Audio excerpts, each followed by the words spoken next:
call the March 3rd, 2020 meeting of the Carroll County Board of Commissioners to order. I call on County Clerk Susan Mabry to call the roll. Chairman Michelle Morgan. Here. Vice Chairman George Chambers. Here. Commissioner Montrell McClendon. Here. Commissioner Clint Chance. Here. Commissioner Tommy Lee. Here. Commissioner Steve Fuller. Here. Commissioner Ernie Reynolds. Here. Thank you.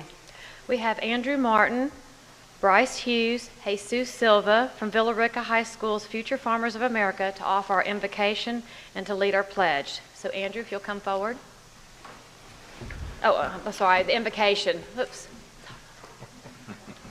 Yes, ma'am. If you'd all bow your heads, please, and pray with me. Lord, I want to thank you for bringing us all here together in safety and in peace, Lord.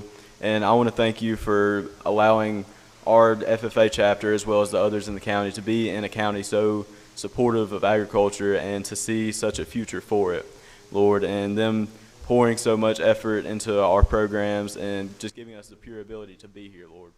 And I just want to ask that you bless the business conducted tonight and the hands that do it, Lord. And I just want to thank you for everything. In Jesus' name, amen. Amen. If you'll stand for the pledge.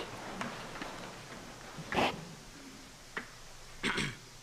pledge allegiance to the flag of the United States of America and to the republic for which it stands, one nation, under God, indivisible, with liberty and justice for all. Thank you. Thank you, guys. Do I have a motion to approve the agenda? Madam Chair, I would like to make a motion to approve the agenda with the addition of business item 11.3, the naming of the Carroll County Recreation Department's gymnasium.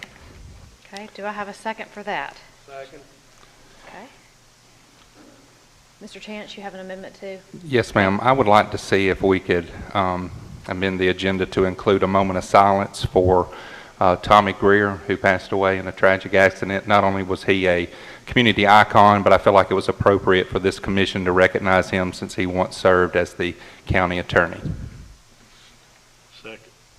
Great, thank you. I have a first and a second. So I have an approval. I have a first and a second to approve the agenda with 11.3, the naming of the Carroll County Recreation Department's gymnasium.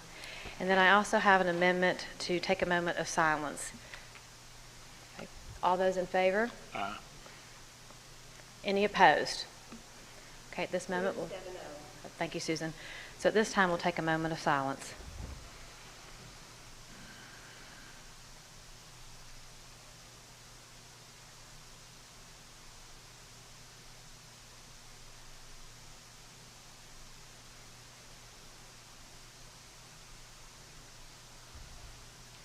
Okay, you each have a copy of the January 31st, 2020 retreat meeting minutes and the February 4th, 2020 commission meeting minutes. Do I have a motion to approve? Make a motion to approve. Do I have a second? Second. Okay, do we have any discussion on these two meeting minutes? Okay, all those in favor? Any opposed?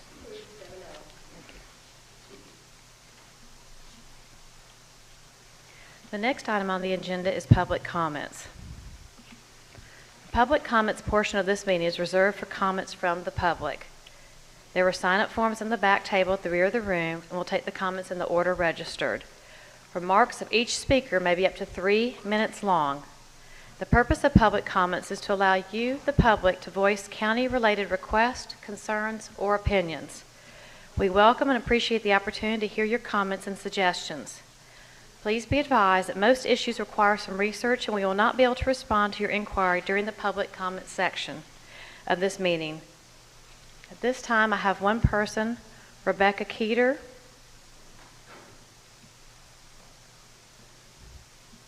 Rebecca, if you'll make sure the microphone is at your voice level, and if you'll state your name and address for us. Okay. Can you hear me? Yes, thank It's you. Rebecca Keeter. I'm at 154 Redland Bend Road, Temple, Georgia.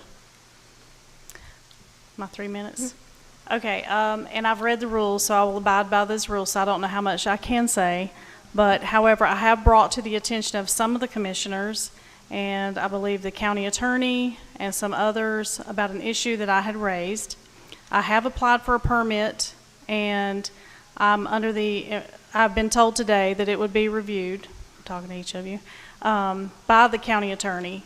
So I would like for an answer to happen tomorrow with regards to the permit that I was told today that I could pick up. The other issue was an issue that I had expressed in an email to one of the commissioners that's here tonight, and that may be something that y'all can discuss later in a closed session. I'm not interested in, I just raised an issue that I feel that the public has been affected by, and it may be something that you guys want to review, ladies, men want to review. And that's all I have to say. Thank you. Thank you. Is there anyone else here tonight that would like to make some public comments that did not sign in?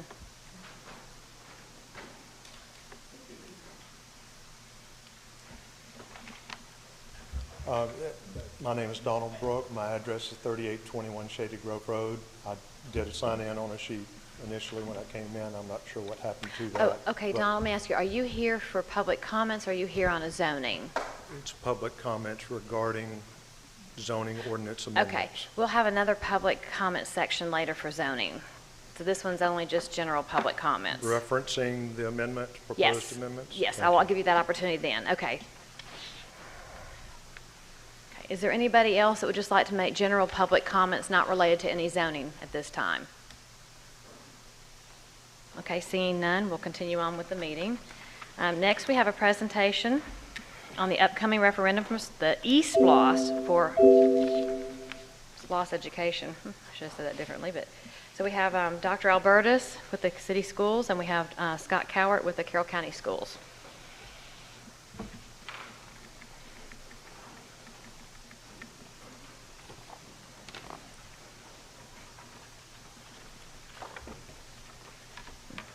Good afternoon.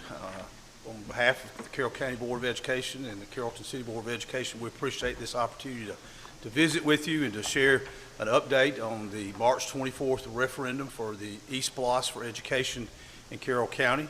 We want to take just a couple of minutes. We did pass a flyer around for you to look at. It's a two-sided flyer. On one side you have information about Carroll County schools and their projects, and on the back side you have Carrollton City Schools and the work that they'll be doing with the proposed SPLOST. Dr. Albertus and I have been visiting all around the county. We've been gone to civic groups, faith-based groups, other governmental groups, and try to share information about what we're looking to do with the upcoming referendum. In 1997, the voters of Carroll County voted on the first eSPLOS for education, and there's been 5 extensions of that. And what we're asking is just for another extension. It's not a new issue. It's just extending the current SPLOS for education so that we can continue to work with that. As you well know, with SPLOS dollars, we can have facilities improvements, but there are a couple other things that in the school setting that you may not be aware of that we use those funds for that are vitally important. One being technology.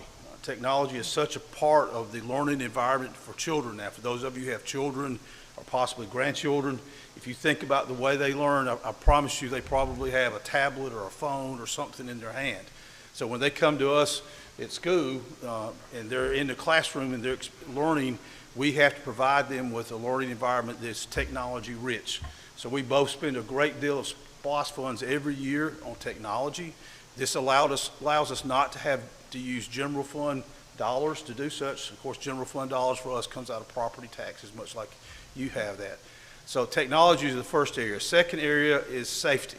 Safety has been such a huge conversation in our country over the last couple of years when it comes to schools because of unfortunate violent situations that have happened. We're very fortunate here in our community that has not been something that we've had to face, but both school systems have worked extremely hard with their boards of education to invest dollars to make our schools a safer place. And thank goodness we're able to use SPLOS dollars to do that, not, again, general fund dollars. That makes a big difference. But we're spending a lot of money on safety and should continue to do that because we need to make sure our schools are as safe as we can provide it for our students, but also for our staff and our community to feel better about that. A couple other areas, though, that you might not be aware of is we spend a lot of SPLOS dollars on things like fine arts equipment. we're able to take that and use that again rather than general fund dollars and extend our arts programs and buy equipment and items for them to be able to use both instructionally and from a performance standpoint. And finally, one of the areas that we use it for a lot in the county school system, and I know the city does too, is the purchase of buses. One of the questions I've asked as I've gone around is for people to guess how many buses we have on the road every day in the county school system. Any of you want to take a guess as to how many that might be? We're going to look bad if we don't come close to the number, right? How about 180 buses a day? Wow. That's not routes, that's buses, okay?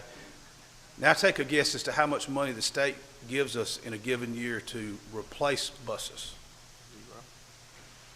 For the county school systems, they give us enough money for 2 buses. Now, I'm not real good with math, but that replacement cycle is not a good one. And so without SPLOST dollars, then we would have to turn to our general fund budget to try to help us keep our buses replenished, to make sure that we got safe buses on our routes and so on and so forth. So facilities, technology, equipment, safety, buses, all of these things we're able to do with SPLOST dollars.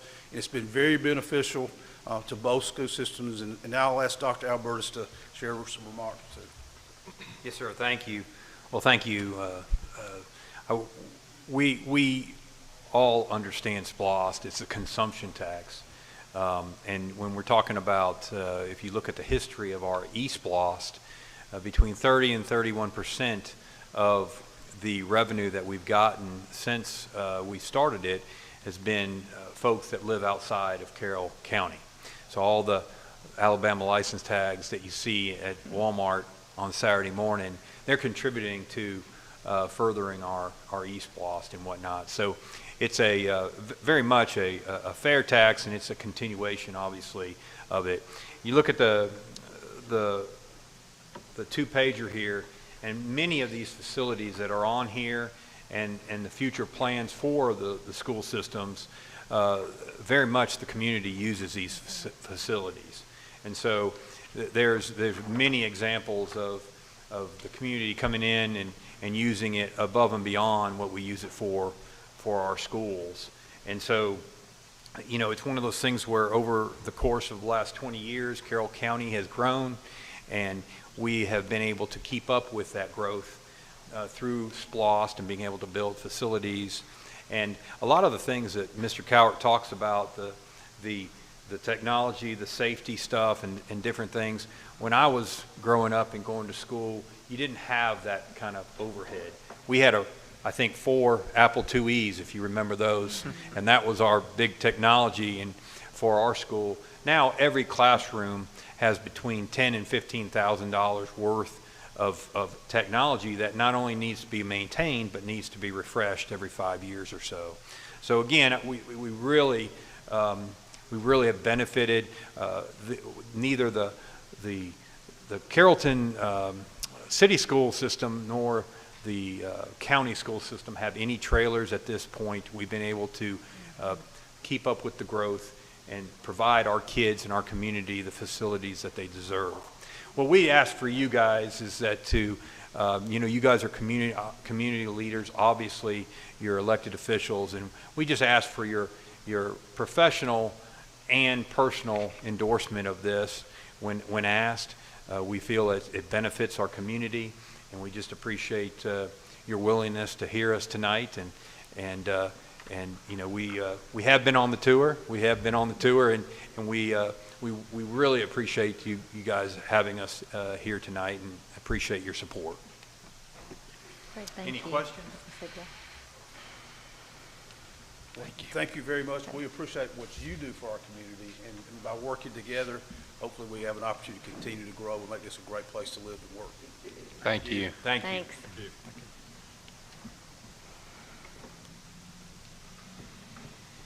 Okay, item 9, consent agenda. All items under this action were discussed at our work session last Thursday, which was open to the public and is available for viewing on the county's website, and will be presented for consideration as one single item, and only one vote will be taken. I will announce each item on the consent agenda. Is 9.1 the SAFER grant, 9.2, the mental health court grant. 9.3, elections trailer. And 9.4, Butler Road abandonment. Do I have a motion to approve the consent agenda items? Motion made. Second. Okay. Since this is a consent agenda, we do not have any discussion. So all those in favor? Any opposed?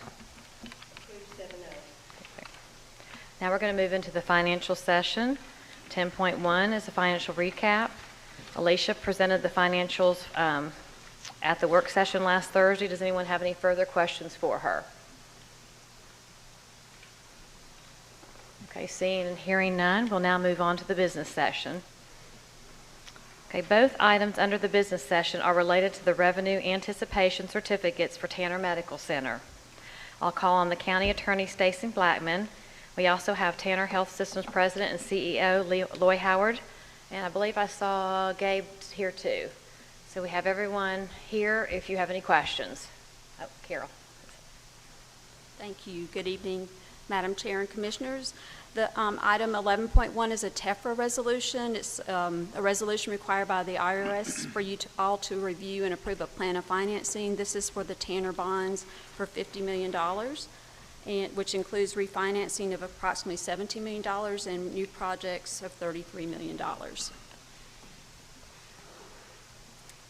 That's for the TEFRA resolution, item 11.1. Do I have a motion? Make a motion to approve. Second.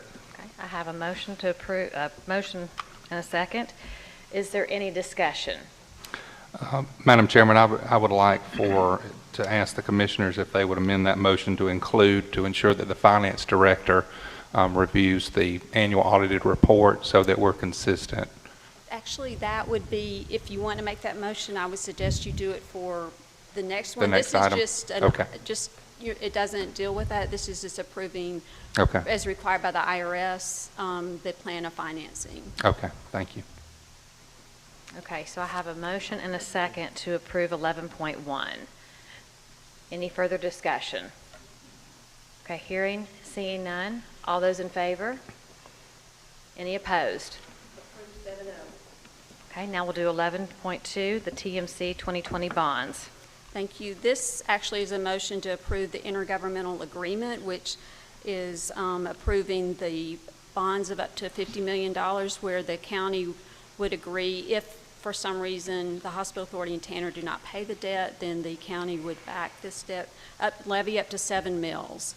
And the contract does have a requirement for the hospital authority to provide the annual audited report to the county in the agreement.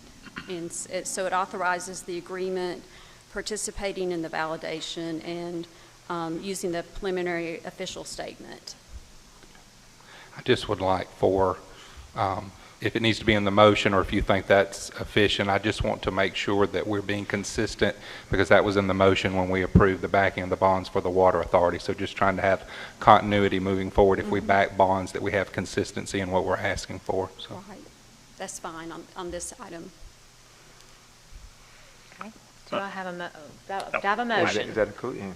So is it included? You saying it's included? The audited report requirement to deliver it to the county is in this agreement, in the Okay. terms of the agreement. Okay. I just have a question. I was going to say, should I do a motion in a second and then open it for questions? Yes. That's what I thought. So could I have a motion in a second, please? Motion made. Second. Okay, I have a motion and a second. That's now. a motion to approve. Motion to approve. Okay, thank you for clarifying. Motion to approve, and I have a second. Now, are there any questions or discussion? We're comfortable with where this puts us financially as far as just this combined with the water authority and our revenue streams and so on in anticipation of our SPLOS passing again in November. Is that correct? I guess this is a question for you, Alicia.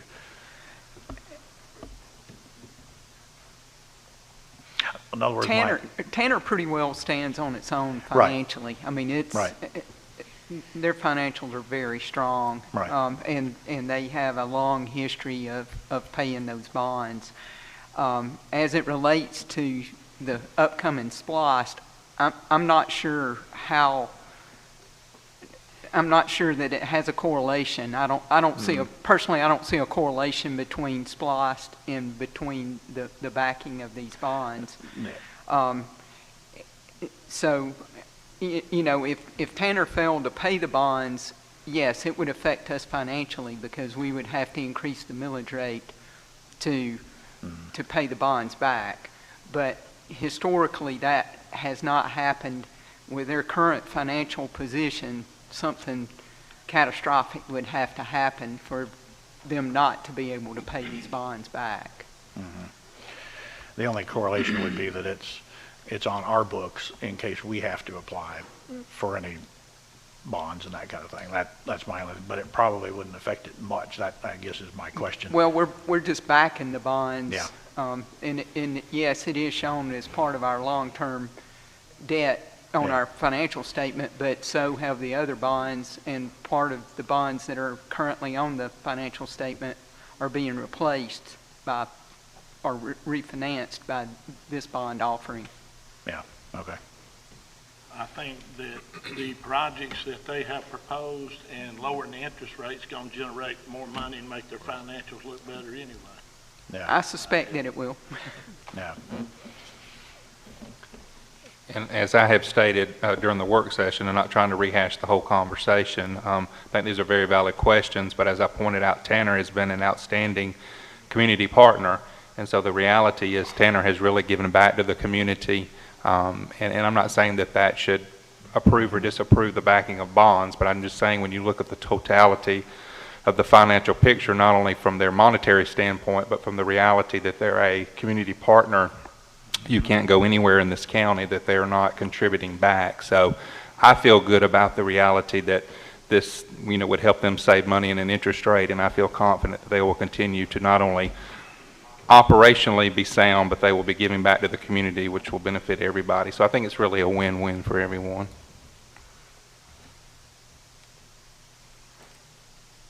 Okay, not hearing and not seeing any further questions, I'll call for the vote. All those in favor? Any opposed? Great, thank you very much. Thank you, Stacy. Now we have item 11.3, the naming of the Carroll County Recreation Department's gymnasium. Chairman, before we address item 11.3, I'd like to make a few comments. Okay, please. Trent North was elected to serve as District 1 Commissioner beginning January the 1st, 1993, which is the year I graduated from high school. I feel real old. And served in that capacity for 25 years. Of those 25 years, he was elected by his fellow board members to serve as Vice Chairman. Not only is he the longest serving commissioner in the county's history, he is also the youngest commissioner ever elected. Mr. North believes that sports and recreation are essential in the development of youth into fully functional adults, and that recreational services play a vital role in connecting youth to our community.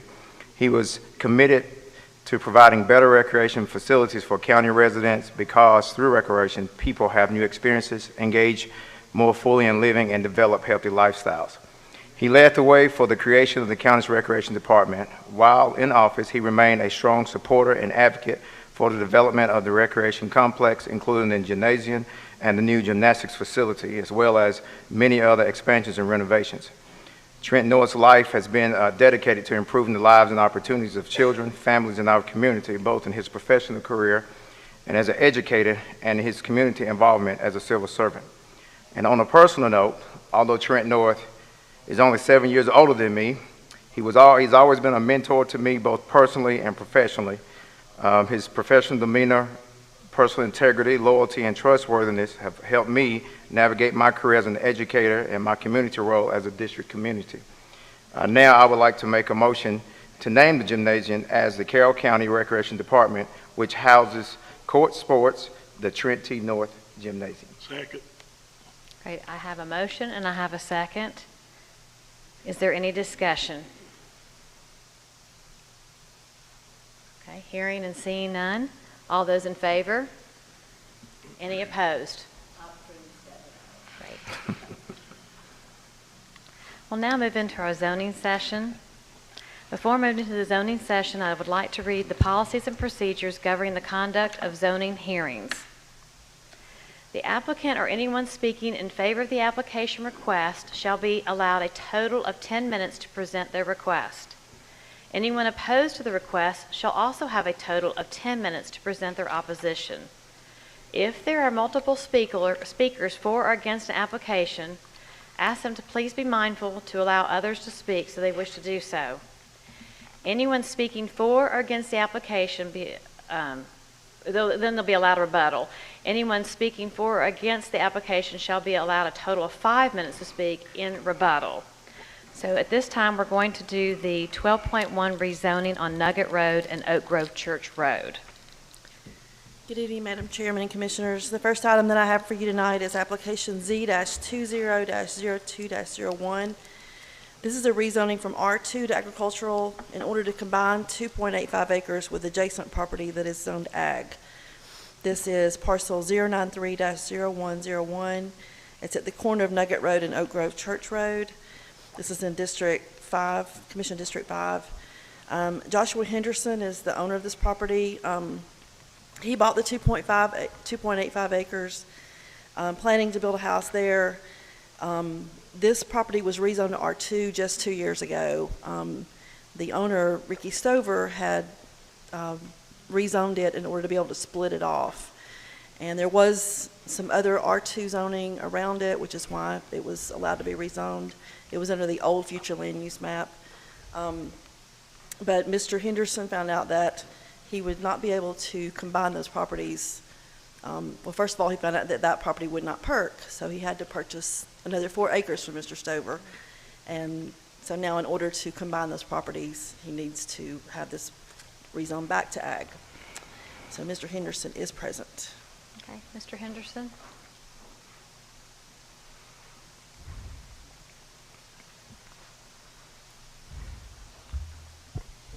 Can you hear me? My name is Josh Henderson, and like she said, I'm just looking to have the 2 pieces combined to agricultural to build a house.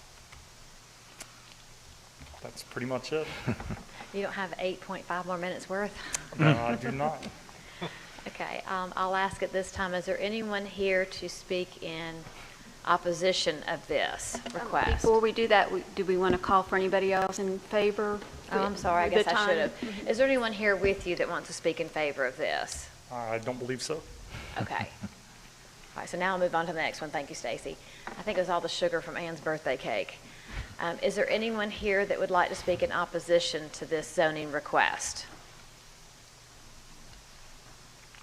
Okay.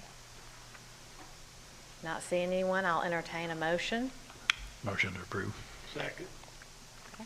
Have a motion and a second to approve. Is there any discussion or any questions from the commissioners for Janet? Okay, hearing and seeing none. All those in favor? Any opposed? Great, thank you, Mr. Henderson. Okay, let me make sure I got my notes here. All right, now we are going to 12.2, a public hearing. We have a zoning ordinance amendment. The public hearing and consideration to approve resolutions and ordinances of the Board of Commissioners of Carroll County regarding amendments to the Carroll County zoning regulation. Before I open the public hearing on these amendments in the zoning ordinance, I'm going to call on community developer Ben Skipper to review these proposed amendments. Sure, Chairman and Commissioners. As we went through with our work session, I'm sure you've received feedback from the community. That's always a good thing. It tells us they're engaged and paying attention. So with that, just some of the highlights that I wanted to talk about was why are we doing this and what are we trying to do? The main driving force in this, a reason we are here tonight, is the State Health Board changed the septic tank requirements. They went to a science-based percolation rate for how much area is required for the septic tank and replacement area. They came up with a ½ acre of replacement area, and our zoning ordinance currently allowed a ½ acre lot. Well, obviously, and let me state that ½ acre has to be unencumbered. So you can't have a house, a driveway, a swimming pool, and your garage in the backyard, all part of your replacement septic area. So obviously, our zoning ordinance is not going to work with the new septic tank requirement. So what we're trying to do is get the county's ordinance to match the state ordinance, so they will match evenly. And while we had the box open, there were some other things that staff had looked at and proposed to the board with regard to some occupations for home occupations. Those things are in there. I won't go through every one of them unless you have a specific question regarding one. And then we have the zoning, where we got the lot size to the minimum one acre lot, reserving that half acre for septic. The next thing that we had was,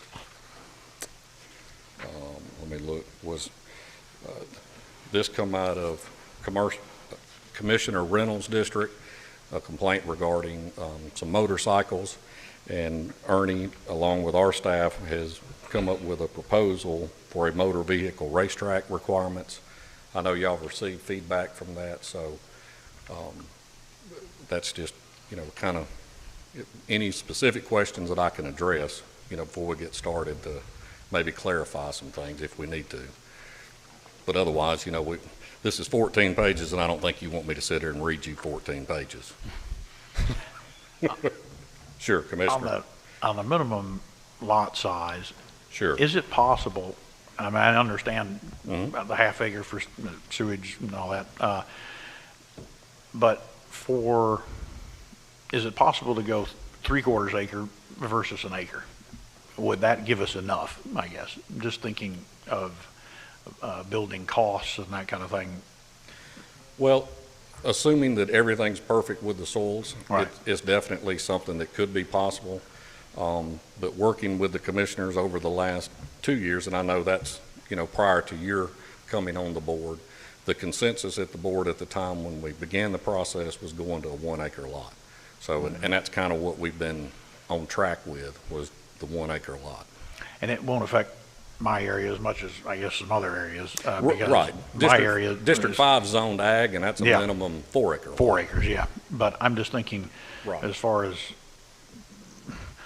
accommodating, if you will, those areas where there are growth corridors, it seems like 3/4 of an acre would be less cost to builders than 1 acre. So I'm just throwing that concept out there. It always is a reduced cost. I mean, that's the name of the game. How many chimneys can you get per acre? Yeah. It's no different than a farmer. How many cows I can get, how many bales of cotton I can get per acre. So right. That's just what the staff working with I know that Janet can speak to this because she put a little board together and worked with some folks. And the number one thing that came out of the realtors group was not increasing the square footage of the home. Right. Because with the rising cost of square foot cost, with now it being well over $100 per square foot, so if the county was looking at raising or increasing square footage, well, then obviously that's going to price several homes out of reach for most working families. So that was what Janet took from the realtors, with maintaining that and keeping that at 1230, which is the rule that's been, since the 90s. So. Well, like I say, right. It's not my area, and I guess I shouldn't be the one talking here, but I'm just throwing it out there because for the good of the county as a whole, I'm just thinking that along the growth corridors, I have heard from some folks that we might be pricing things out of the market because the market, we don't need $500,000 homes, and we don't need $60,000 homes. We need somewhere in that sure. 150 to 200 and some $1,000 homes, and if you go with 1 acre, that might make it a little more prohibitive to build that overall cost of a home, more so than 3/4 of an acre. So that's all I'm saying. Right, and with that 3/4 of an acre, they would have to still, have that perfect soil on that. So, right. Obviously there may be a few lots that are 3/4. It's probably going to be far more lots over an acre. Yeah. You know, that's more in that Villa Rica area because it's extremely wet. And that's where my office has encountered the most septic tank complaints with failing and overflowing and running into adjacent property owners' yards. And that's where environmental health is struggling, is when you go to these homes, there's no area and land to put in the replacement area. Yeah. You know, I know of one instance in the Hickory Level community that the septic tank for one house is, you know, it's on the adjoining property owner's land. But, you know, obviously they signed easements and, you know, let the attorneys handle all that work. But that one individual had ran out of land, good perkable land, and had to place it on the adjoining neighbor's property. If I can go ahead. But yeah, thanks. So these, or my main concerns regarding this is with the home businesses. Okay. I just have a overall, Ben, and I mean, I like to go along with you, and I mean, you do great work, and I Sure. don't mean to be obstinate here at all, but Well, no, this is part of the process. So it's not, you know, this is what we do. This is But our job. it just, overall, and I can go through several things, but it just seems to me like too much government involvement and restriction and dictatorial approach for the poor person who, let's just say, a working mom, maybe she doesn't want to work full-time, wants to pick up a real estate license and operate, sell some real estate if she can from home, or a guy gets laid off at some welding shop and wants to open his welding shop here, or I just, there's restriction after restriction that just seems, it just rubs me the wrong way as far as this is what we want our government involved in to this extent. For one thing, like these lists here of all of the approved. That's what was current in the ordinance. Okay, but That's in black. You've got things like, I don't know, say medical, I don't know how comprehensive this list is. It seems very short to me as far as all of the things that a person could possibly do from their home. For example, transcriptionist services, personnel placement and recruitment services. I don't know if horse riding lessons are in there, a welder, and so on.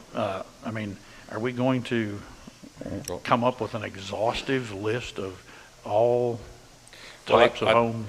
I think that's the difficulty in writing any ordinance. Right. Is you know, when this ordinance was originally written, no one had a cell phone, no one had a beeper, or I think we were in the beeper days when this ordinance was written. So that's kind of where, from the staff that's actually enforcing this. But far as things, but to answer your question regarding a real estate agent having a home office, that's an allowed use. Okay. Well, there's So- something in there on page 4 What's he that talking prohibits it. It says it shall not be permitted as a home occupation on page 4, insurance or real estate offices. And so I think, wow, the poor mom who wants to work from home, or the college student that wants to pick up a license, or, I mean, what Sure. about that? What we're looking at when we say a real estate office is the brokerage, like Century 21 or West Metro out here on Bankhead. They got 20-plus realtors. The question with home occupation is if it's the single occupant of the home, then that's okay for the home. But what we're saying a real estate office is when you're open to the public and you got 25 real estate agents parking on the street, and then the public coming to a single family dwelling. That's what we're saying is a real estate office is an allowed use in commercial. Was But it- a individual realtor operating as a home-based business, Well, let me. Yeah. So a couple more examples. sure. So, the church or place of religious worship. So, let's just say, and I know we've been over this before, but 10 people want to get together and study their Bible once or twice a week in their home. You know, what about that? And I'm sure the explanation is, well, that's okay. We just don't want to have to have a church developed and then want them exempt from taxation and all that. And I agree with that, but that's not what this says. I mean, in black and What this says is that it's not a home business. So what this is, a home-based business gets an occupational business license from Codes Department. So what we're saying is a church is not a business. We're not saying you can't hold Bible study or have church at your house. Right. That's private. That's not Carroll County's business. If you've got 5 or you've got your entire church at your house for a picnic in the backyard, what we're saying is that you won't be issued a business license as a home occupation, because all of these are listed as a home occupation that you can apply for a business license.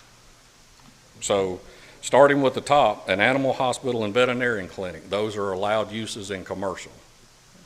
Okay, so you could. So what we're saying is a home-based business is allowed to the homes of the occupant, to the people that live there, but you're not inviting the public there, let's say like McDonald's, where everybody comes to your house. Go ahead, Tom. Can I inject something? Sure. I think that most homeowners in this day and time, unless it's ag or a farm, live in a POA or HOA, and they have restrictions and they have people watching. So I think that we need to leave this with the POA and the HOA. That's my opinion. Okay, and that's the purpose for the public hearing, is to allow input. If I can interject here, and I certainly respect everything that Commissioner Reynolds is speaking about, so my comment is not, and it's just to add maybe to give an example for the discussion. So this kind of chimes into the situation that we had where there was a variance asked for, or conditional use in my district in Fairfield, and the issue there was, and you correct me if I'm wrong, is that we had a company that wanted to run essentially out of a residential home, and they wanted a permit to have the public to go in and out of there to be able to rent the different, properties that they had inside Fairfield. And so you had brought to my attention some of the issues with that is once we cross that line and would approve that, we're basically saying, okay, there's no restrictions on handicap. So if you have a commercial building, you've got handicap restrictions, you've got parking spaces, you've got ramps, you've got different things that you have to meet ADA requirements that are not required in a private home. So I think that was, here again, I'm not going against you, Commissioner, that you have valid point, but I'm just saying is to put something in context, that would be an example of where we could get into an issue where if someone could just do whatever in the home, then we're granting something, but then we're kind of saying, okay, well, who's going to come in and then say if the house has to be handicapped accessible or not? That's exactly, is that correct? That's exactly it. When you're in a residential home for the occupants thereof, there are several other commercial codes that an individual would have to make when you're inviting the public to come there, just like Walmart or any other business. You have to be ADA compliant. You got to provide handicap parking spaces. Your door widths all increase. Your the steps in your building now change. They're now shorter and longer, where residential code doesn't meet any of those. So what we're saying is all these commercial uses that are in a commercial retail sense in a commercial business, they're allowed in commercial. What we're saying is it's not allowed as a home occupation. Right, where you're inviting, where an example is, Tommy lives in a neighborhood. The first one is an animal hospital. Tommy wants to open a veterinarian clinic, and he has 50 patients a day coming to his home. I know I can't. I live in a Right, POA or HOA. but Unless a lot I have of acreage and I'm on agriculture, then I can come and get a variance. Right, but a lot of home neighborhoods do not have an HOA. That's right. So and let me say, and I have several Right. existing neighborhoods in my district, and they don't have HOAs or POAs. That's correct. Even where I live, we don't have that. You know, we depend on the city to come out and enforce certain codes and things like that. And so I do get phone calls where people do start home businesses, and it ends up where we have several cars coming in and out and parking as if they're just pulling up to the local, you know, grocery store or the local convenience store. And that's what we were trying to fix. I don't want to stop anyone, any individual who owns their own home, who wants to run a business out their home. I don't want to stop them from doing that. But what I do think is fair is that we allow them to run the business out their home, but we also protect everybody else in the neighborhood, because everyone doesn't live in real nice neighborhoods where somebody is monitoring that. In some neighborhoods I have in my district where they had one, they gave it up because nobody managed it and it's not there. And so they were having those issues too. So it's not really to, you know, in my spare time, I have a studio in my home. I love to make music.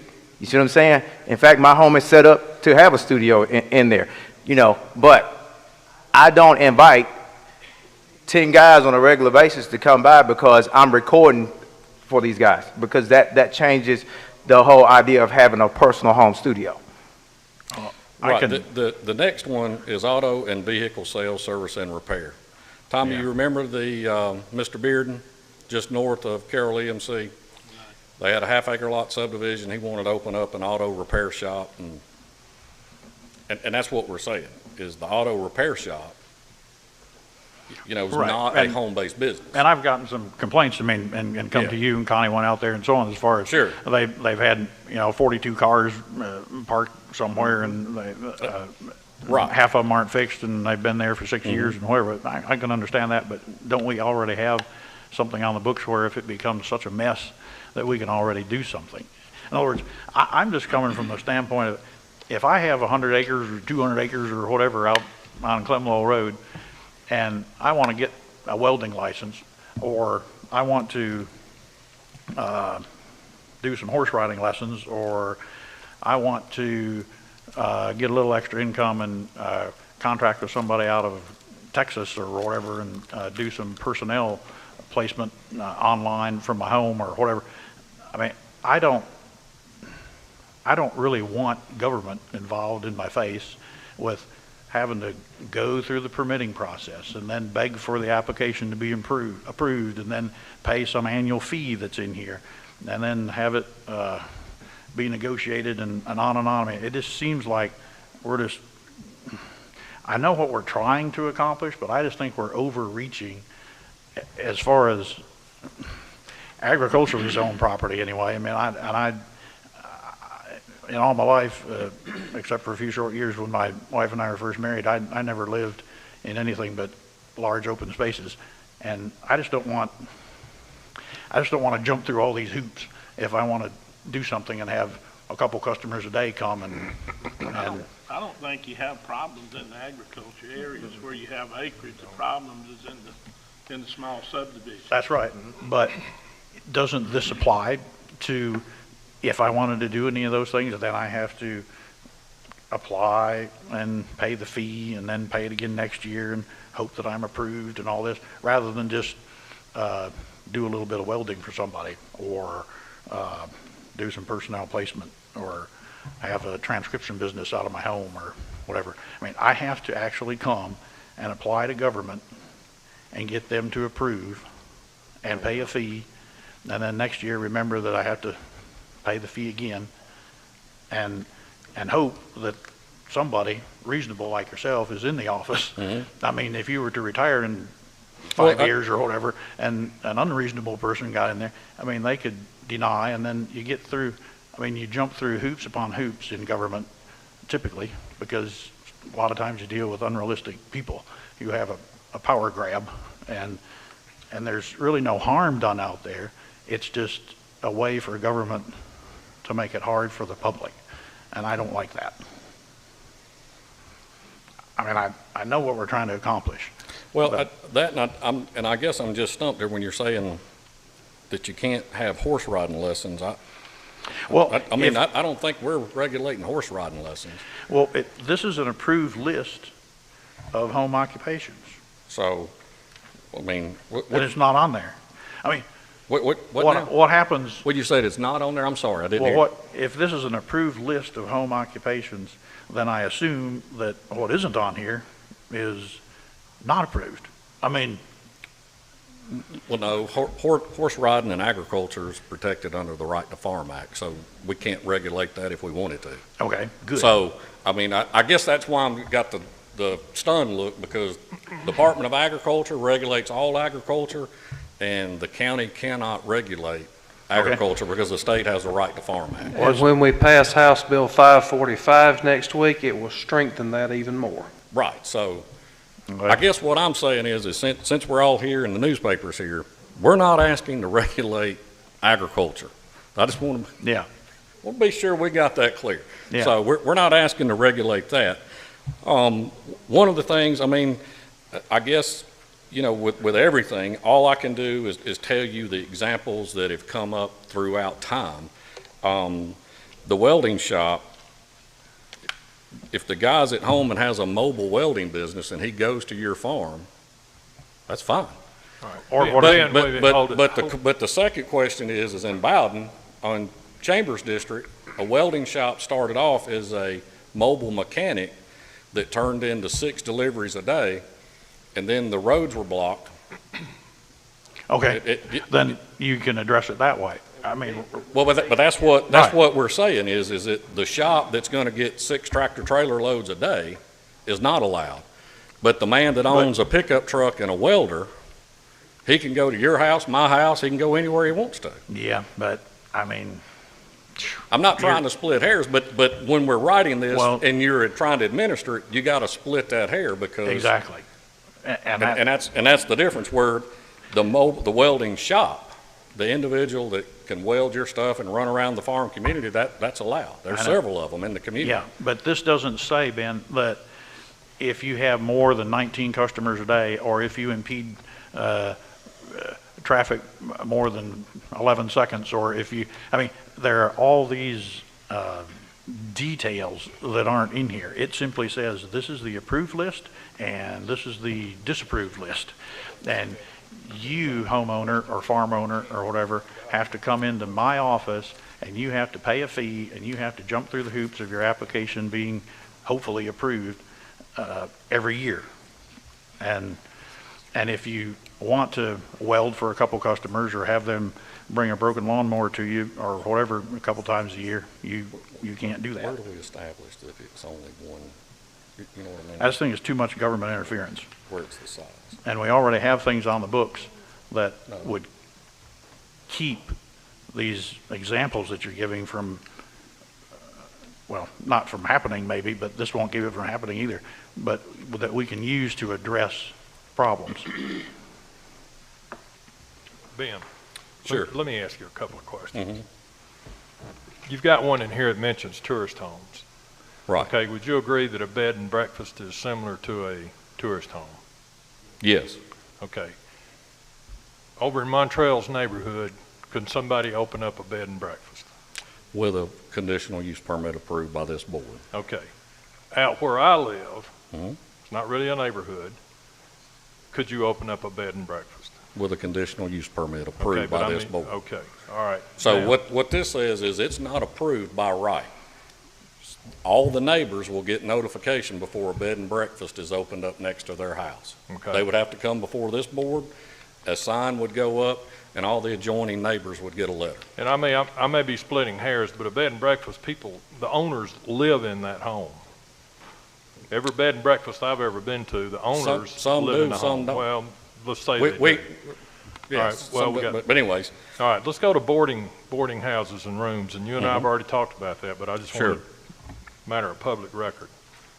If my dear old Aunt Sally can no longer afford a home, and I agree to let her come live in my house, and she insists on giving me $200 a month to live there, all right, I'm renting out a room in my house. Technically, that's what I'm doing. I'm renting out a room. Under this ordinance, can I do that?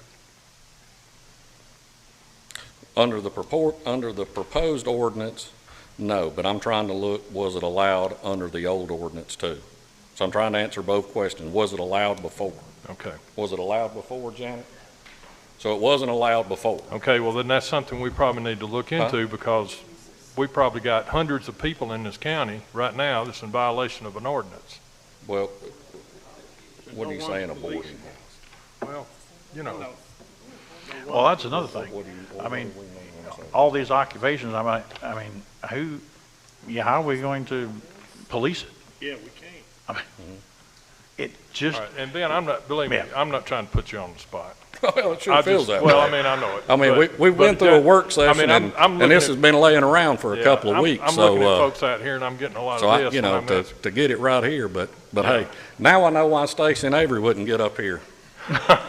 Because they called me today, say, hey, we're not doing this tonight, right? You're going to get up here, right? And I'm like, well, I thought you guys were doing it, but now I know why. The fix is in.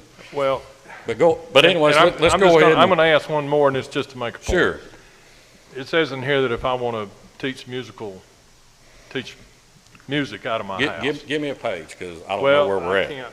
I wrote them all down. Page 2. Here. Page 2, okay. Okay, toward the bottom. Well, it limits you, and this may sound ridiculous, but it limits you to 2 clients in the house at a time. Is that right? Yeah. That is all right. So if I want the current rule. Let's read the current. All right. Dance, craft, or academic instruction limited to 2 pupils at one time. Right. Okay. Music. So music was not allowed. All right. Well. Under the dance was only allowed, so music wasn't allowed. Well, there was one over here that had musical instruments. But it was only teaching musical instruments. So what we're trying to say is music is much more broader because there's choir. So you can sing. So what if I don't play an instrument? I mean, that's what the county's trying to say is that you can sing and that's music. But really, does government have to get involved that much in people's business? It's now proper for you to have music lessons in your home? Well, I mean, what are we trying to avoid here? We're trying to avoid the music lessons that bottleneck the road and people can't get there or something. I mean, surely there's something more that we as government have to do other than regulate music. Oh yeah. Oh, now there's dance. Oh well, let's change it and put in dance. I mean, but we have more to do than that, don't we? But that's the whole reason we're here, Commissioner Reynolds. Is it's in the book. It's allowed today. I know, but that's what I'm saying. It's allowed today that you can only teach an instrument. It doesn't say you can teach somebody how to sing. It says you can only teach an instrument. Well, I mean, and to me, that doesn't make common sense. No, it doesn't. So to me, what if my kid wants to sing in choir? So what I'm proposing is change it to where a person can teach any music of any form or any type without a restriction to an instrument. Okay. That's what I'm saying. Right now it limits you to an instrument. Okay. What about basketball lesson? It's a sport. A sport. Okay. So we got. I mean, and it's an allowed use. We just have to think of everything. I mean, government is in everything that you can do. And that's the whole list that's allowed, and it's been, it's very archaic the way it's written. So that's why we were trying to fix it. Okay. I guess what I'm saying is, are we trying to regulate the condition or the effect? And I would say that if there is an effect of the condition, that the government needs to be regulating the effect, not all 742 conditions. So if the effect is people can't get down the road or something, whatever else it would be, fire trucks can't get down the road or whatever it is, or there's a fire hazard or whatever, then that's the effect. Then let's regulate the effect, but not all the 796 possible conditions. Well, there's more than 709 possible, and that's 42,000 then, but whatever. Right, and I think that's where, and I think that's what you're struggling with right now is what my staff struggles with every day, is the ordinance on the book that we're trying to enforce for the Board of Commissioners has this very awkward language. So, and that's what we're trying to say is that we agree that this is not a perfect ordinance. It's a 40-year-old, or I say 40, I don't know. I know it's over 20 years old. But and that's what we're trying to say. This is what's on the books today. So what we're trying to do is ask the board, and that's why we had the retreat and the work session was insight as to how to make it better. I know. And I looked at it then. You know, and that's what we're trying to do is make it better. If you're going to get input on this, we're going to need a retreat just for this ordinance. I mean, that's what it looks like. And that's fine. This thing's going to get complicated. I mean, it's complex, and I understand about planning and writing these ordinances. But I'll leave it at that. Yeah, I'm all for regulating effects that are disastrous to the public. I mean, that's fine, or hazardous to the public, that's fine. But I just think it's that government is encroaching too much when we get into all this detail. I mean, and fine if the detail. And I guess what I'm saying is the government's already there. Yeah, well. Under your administration, the government is there. So we're already regulating this, as archaic as it is. So, and that's what we're here is asking the board's input. I mean, do you want to just strip every home occupation? I mean, that's a possibility. Exactly. But what I would be for is they're there. They're already there on the books. Right. I mean, and what I would be for is for taking a completely different look at this thing and looking at the effects and not the conditions. And if that means not listing 742 or 14,090 or however many conditions, then strip all these details and let's regulate the effect. You can't have a business in your home if you clog up the road, or if there's a disastrous effect on emergency vehicles, or if 6 things, and then it's pretty simple. So we're regulating then the effect that is disastrous or dangerous to the public, but we're not regulating every little single fine hair that we can. I'm for revamping the whole thing, yeah. And that's what we're saying. Is taking out all the detail. We're already, my office is already charged with regulating everything in that list. I know, yeah. So, and what my office is saying is, man, a lot of this stuff don't make sense. It's 20 years old. So, and that was the whole reason for, bringing it to this, to open up discussion and get input from the community, because obviously we all serve the community, and that's, we're just trying to make it a better community. I think rather than get into how many cosmetology chairs can be in a home, 1 or 2 or 2.5, or an infant and whatever. I mean, we've got bigger things, I think, to worry about, bigger effects. We've got meth homes and cocaine sales and whatever that we're not even addressing. And why can't we have resources policing that versus resources policing, let's see, my goodness, is this one of the 649 things that we're approving here? And I'm just not for it. So let me say this right here. We do have policemen who are policing the meth homes because I personally helped them with some things. So I know that's happening. But if this is not, I mean, we want everybody's input. This is why we started down this path anyway, because it's very confusing. If the public comes into the office to get any type of a permit, when they started reading through the ordinance, it's just confusing. We saw it and we said it's very confusing. What can we do to simplify? So probably the best thing for us to do is to table.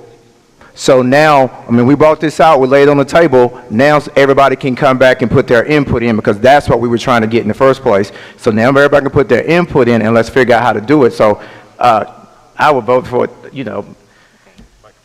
I'm not saying we're not addressing anything. I'm just saying if we want to put any resources to policing something, I would rather put more resources into meth operations in a home rather than a beauty shop, unless and that's why I say let's focus on the effect and address these things based on the effect, and let's regulate the effect, not necessarily all the conditions. Well, let me address that directly. My department doesn't regulate meth houses or police, but what we are discussing is the business licenses that is required in the county. Yeah. That's what we're discussing as far as regulating. And as far as the question goes with the one chair, and this is, sometimes the effect with, mistakes are made, but it was printed that, in the paper that you can only have one customer in your in-home beauty shop. Right. We never said that. Yeah. What we said is that we're trying to follow the state of Georgia's guidelines, which is imposed by the state. The state requires or only allows one chair, not Carroll County. So what I'm trying to get my office into is getting the county office has the same answer as a state office. Another example, the state office will tell you that you can have 6 children as an in-home daycare. Carroll County's ordinance says you can only have 4. That's in conflict. And that's what my staff is asked me to come before you to get the state and the county's ordinances compatible with the same message. Because right now, the message on the books is different answers. And for those that are listening that don't know, the health department is across the hall from my office, community development. So when someone comes in to get those permits and business licenses, they walk across the hall to a state of Georgia department, environmental health. They get one answer, then they come back across the hall to a county office, and the code's a different answer.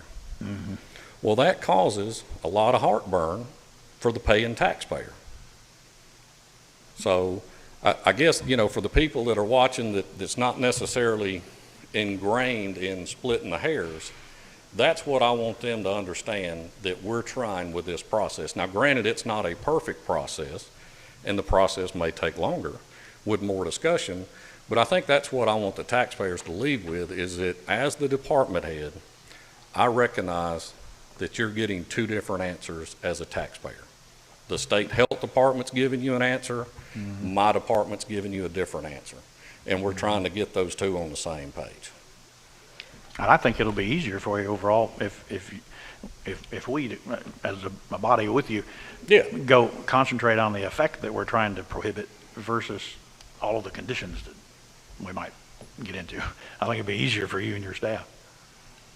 Stacy, we are supposed to at this point open it up for public comments.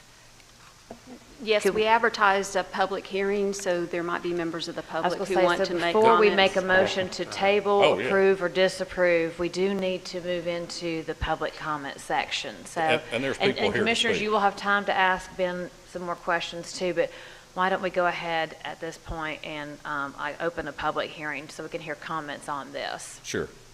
Okay.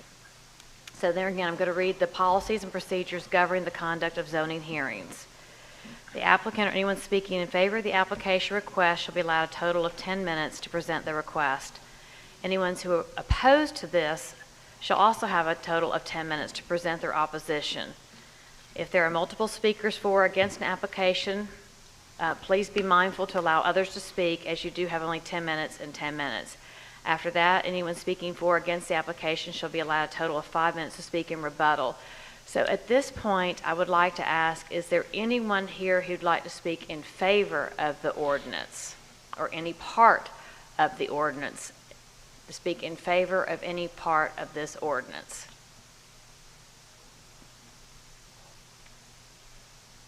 I'll ask one more time. Is there anyone here who wants to speak in favor of any part of this ordinance? Okay, seeing none.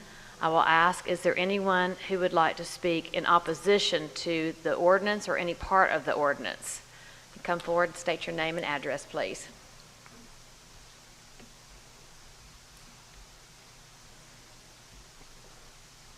My name's Jamie Gabby. I live on Hoopin Creek Church Road in the Clem community. I've prepared a few documents here that I'd like to go over. Madam Chairwoman and Commissioners, I am Jamie Gabby. I am joined here tonight by my wife, Amanda, and I've told you where I live. My family's had land in the Clem community for 150 years. I race cars and so do 3 of my children. At this time, we have to go outside of our county to race because there's no track that's being properly ran or maintained by any person that lives within the county. So I own a track in Randolph County, and then I race cars in Sonora, Georgia. I currently, I want to build in our community a racetrack that the citizens and families could be proud to attend. I pose a question to the Board of Commissioners, and I think several of you have touched on this tonight.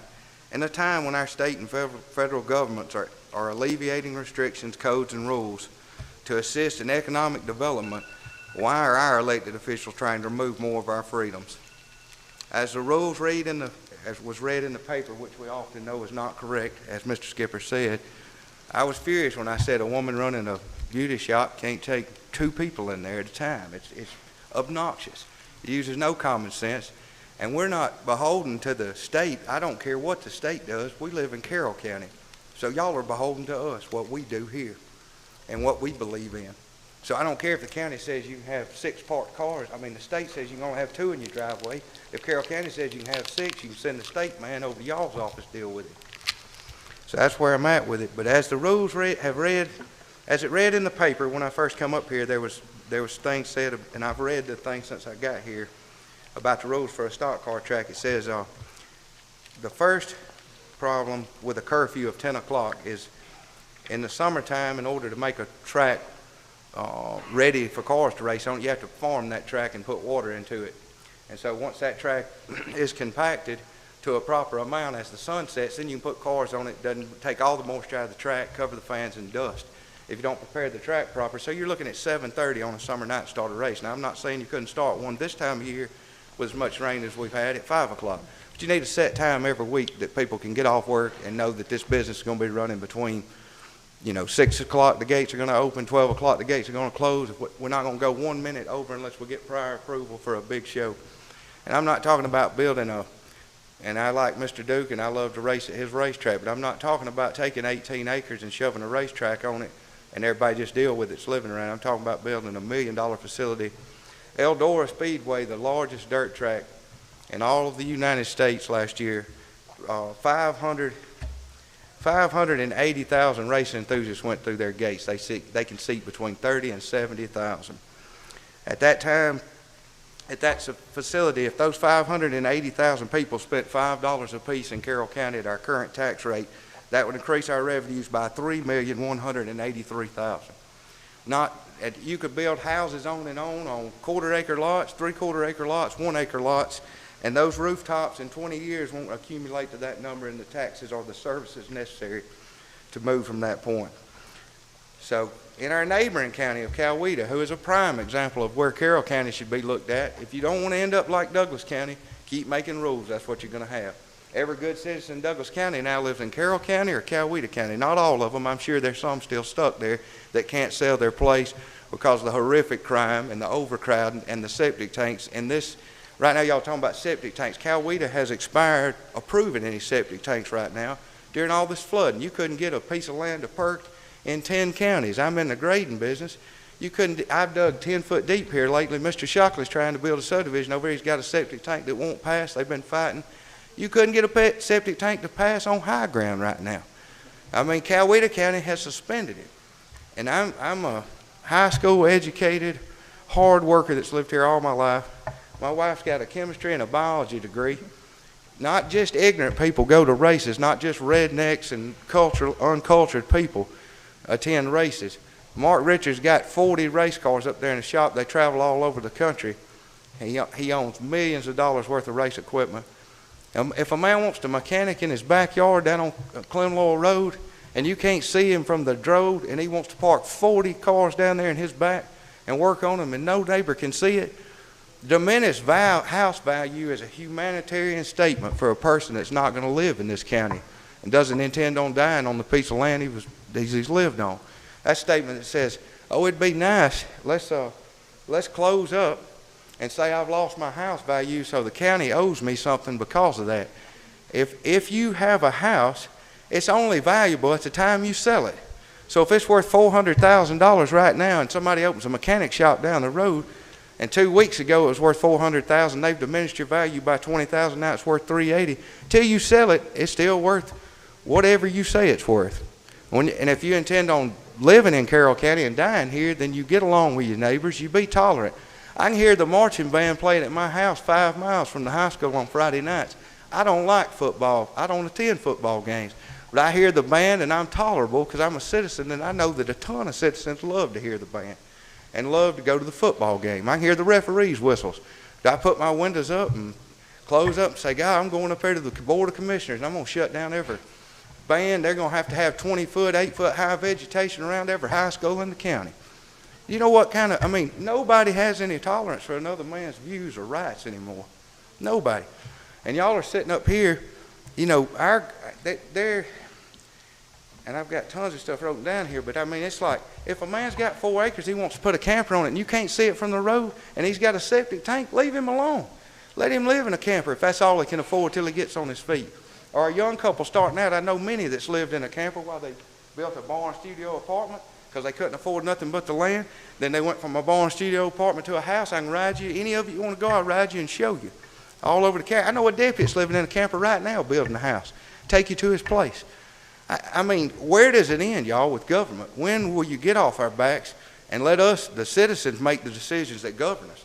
You can have this little public meeting, run an article in the paper this big, and then turn to the 10th page and read some more about it. People should be, this should be put before the citizens of the county. If you're going to change the codes, I agree with some of what Mr. Skipper's saying, but I can't agree with all of it because, like Mr. Reynolds is saying, if you make a code, we got laws to keep the road from getting stopped up. I used to answer them all the time when I was a sheriff. When the road, when somebody's blocking the road, they call a sheriff. And you go out and say, hey, what are y'all doing here? And, oh, we're blocking the road. And we direct traffic, get them out of the road. The high school football game lets out. Central High Road will be shut down. The fire department can't even leave during the time. Right? Can't leave. If you live on Clare Drive and you need an ambulance between 10:45 and midnight when they let out from the Super Bowl of Sound, they got to go all the way around to Blandenburg. There's problems with all of it. You can't correct it sitting here, nor can I give you the solution to all of it. People complain about the racetrack being loud. Coweta County put mufflers on the cars. People's building $300,000 homes 2 miles. 2 minutes. Okay, thank you, Ms. Morgan. I'm sorry. I'm just passionate about what I'm saying. I know. But, I mean, people, there are solutions if research is done. Instead of just saying, this is what we're going to do and forcing it down somebody's throat. So with that being said, let me get over here to some of this.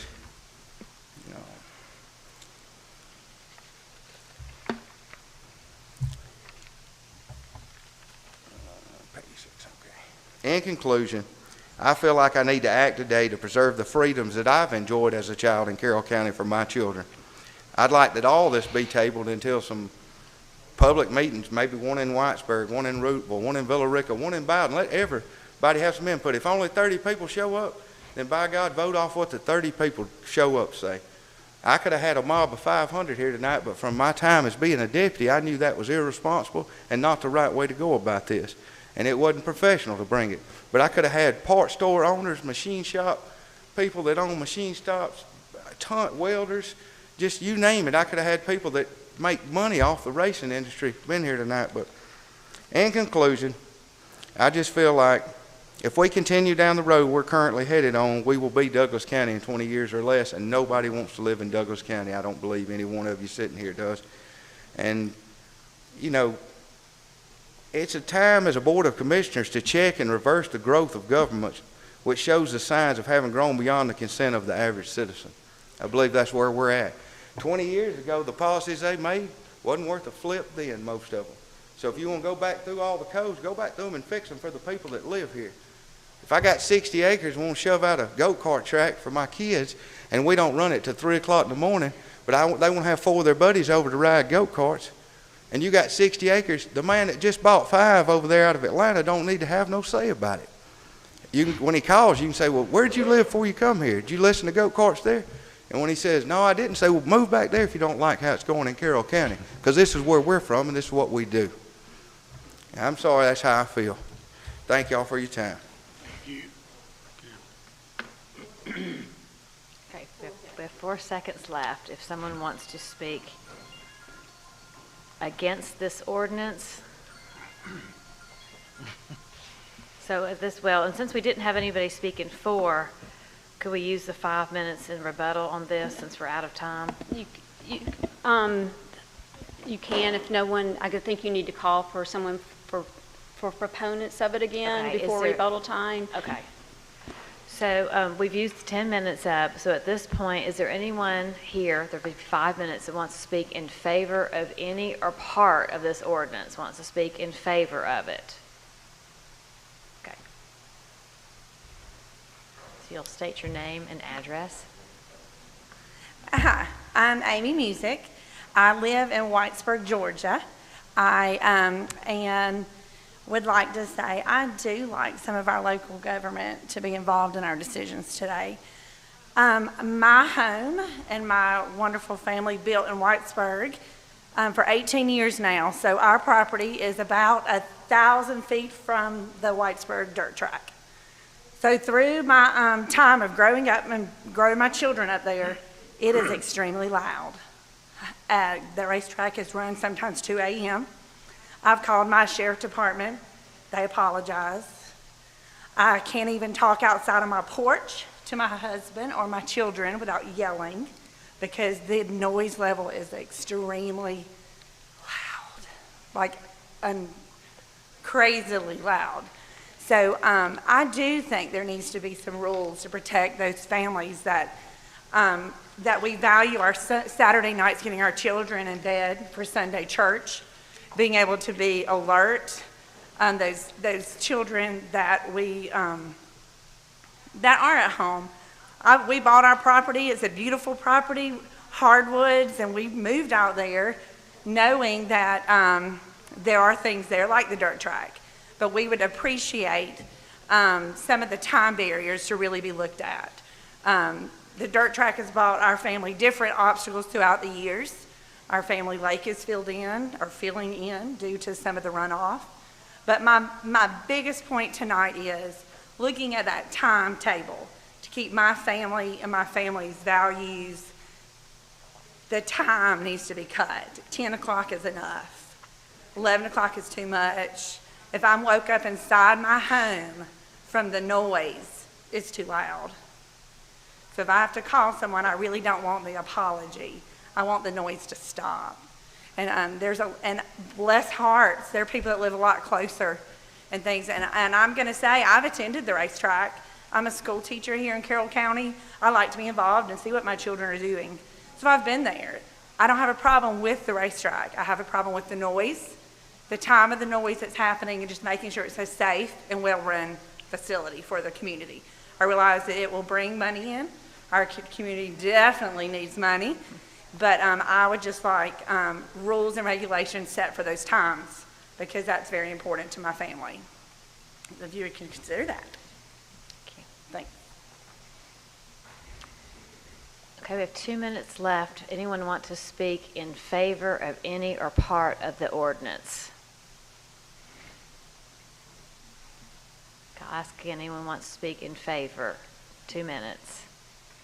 Okay, I'll move over to where we now have 5 minutes in rebuttal to speak against the ordinance.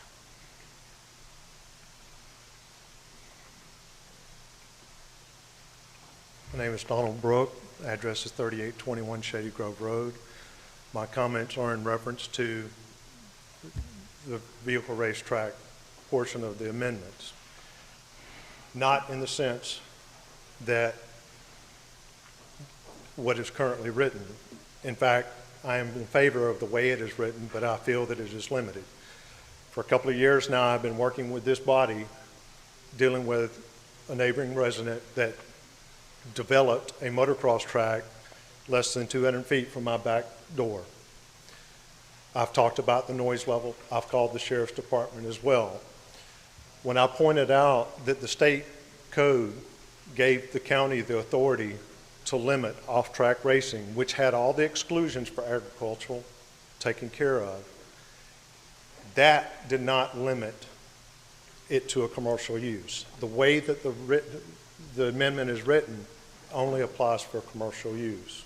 I don't think that that is sufficient enough. I think it should also apply to any recreational use. That amendment cites and identifies how detrimental it can be. So it cites specific requirements for conditional use.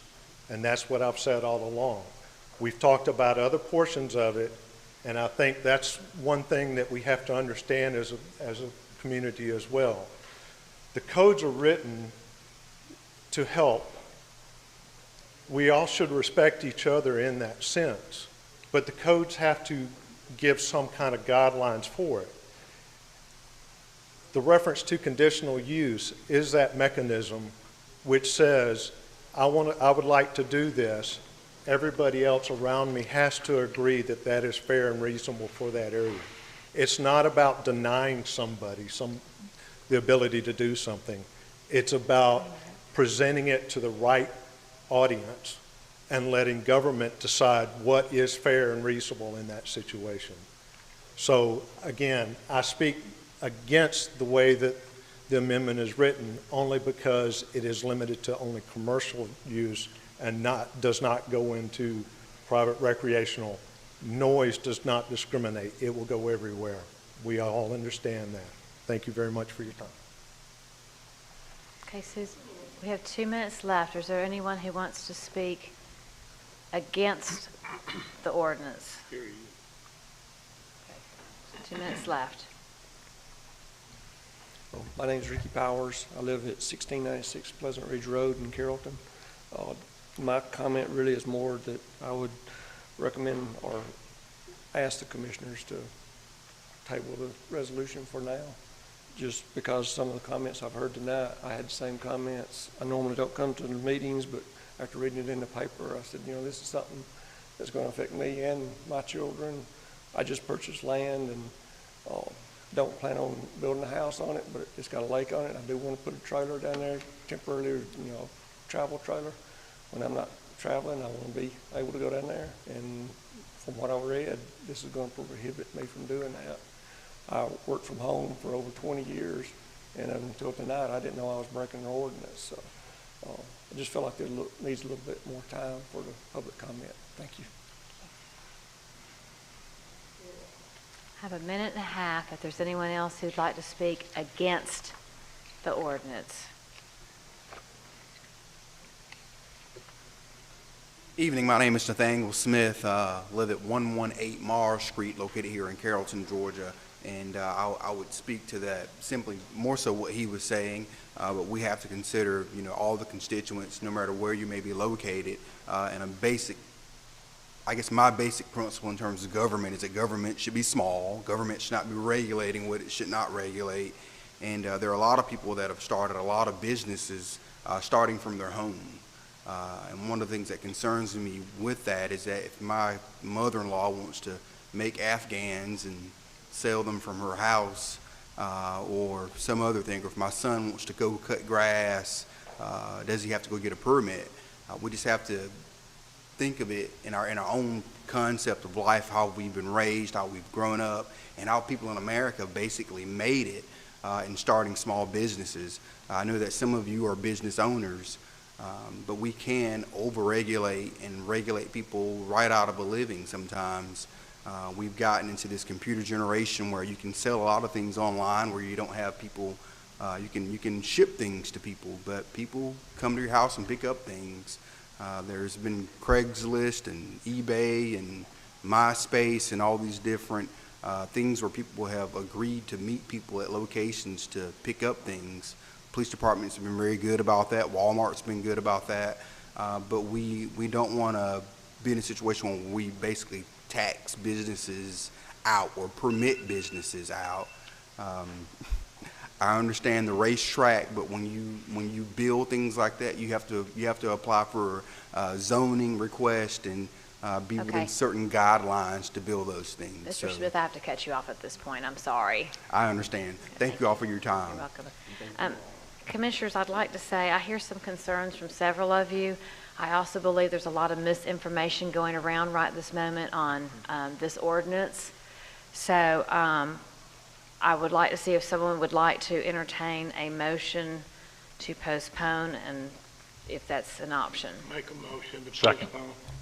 Okay, so we have a motion to postpone the zoning ordinance amendment. Do I have a second? Second. I have a second. Okay, at this point, is there any other further discussion about postponing the amendment? Madam Chair, I've got a question for Ms. Blackman.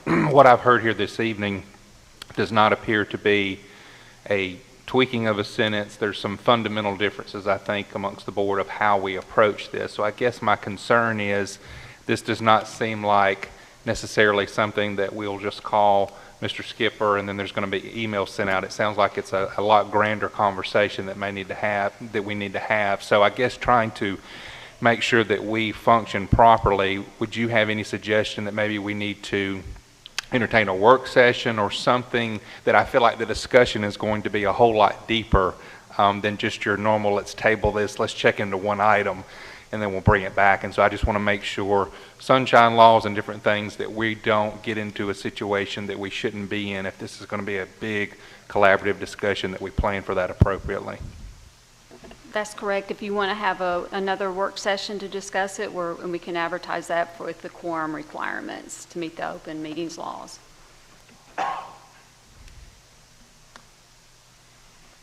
so I have a motion and a second to postpone the zoning ordinance amendment. Any further discussion? Okay, hearing and seeing none. All those in favor of postponing the zoning ordinance amendment? Those opposed? Okay, great. Okay, make sure I got my notes here. Okay, so before we adjourn to executive session for the purpose of discussing real estate matters, I want to let you know that we don't anticipate taking any action when we return. Do I have a motion to adjourn to executive session? Motion made. Do I have a second? Second. Okay. All those in favor? All those opposed?